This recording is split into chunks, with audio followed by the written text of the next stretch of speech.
Hello, I'm Joe Freeman of the Oregonian. This is Mike Richman of the Oregonian, and we are bringing a Trail Blazers post-game video report here on Tuesday night. The Blazers defeated the Washington Wizards in overtime, 116-109.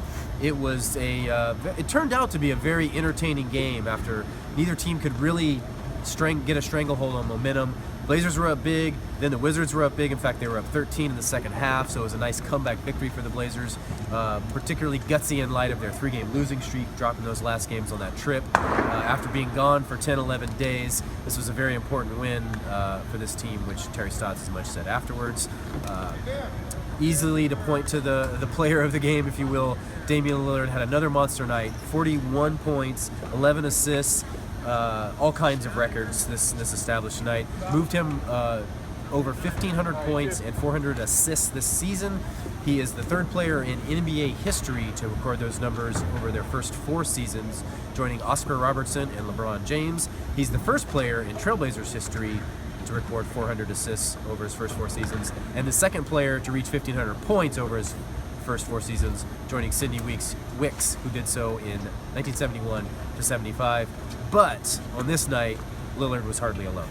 Yeah, there were a lot of other big contributors for the Blazers, probably most notably Gerald Henderson, who saved the game at the end of regulation with a block where he jumped about 13 feet in the air to beat Marcin Gortat layup. That was going to win the game. It was pretty much game over.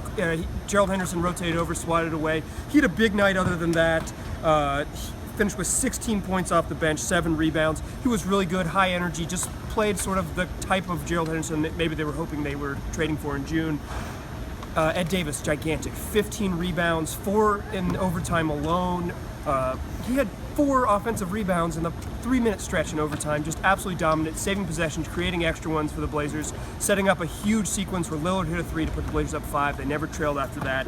C.J. McCollum, kind of an off shooting night, but he hit a 16-footer with about 5 seconds left in regulation that sent the game into OT. And Myers Leonard kind of had some up and down nights, but he was really good and played a bunch because the Blazers needed his spacing, needed his size, and that was sort of the story of the game. Dame really good, everyone else good enough. Good enough, and good enough on a night in which the Wizards played without Bradley Beal and most of the game without Alan Anderson, thank you, who got in a minor altercation with Gerald Henderson at the end of the first quarter and was kicked out of the game for essentially elbowing Henderson in the face. So we had a little bit of everything here Tuesday night. The Blazers will now leave, go on start a back-to-back with a road game at the Golden State Warriors. It's part of a ridiculous stretch in which the Blazers play 12 of 15 games of the road against some very, very quality teams. Let's see if they can outlast it and this playoff push of theirs.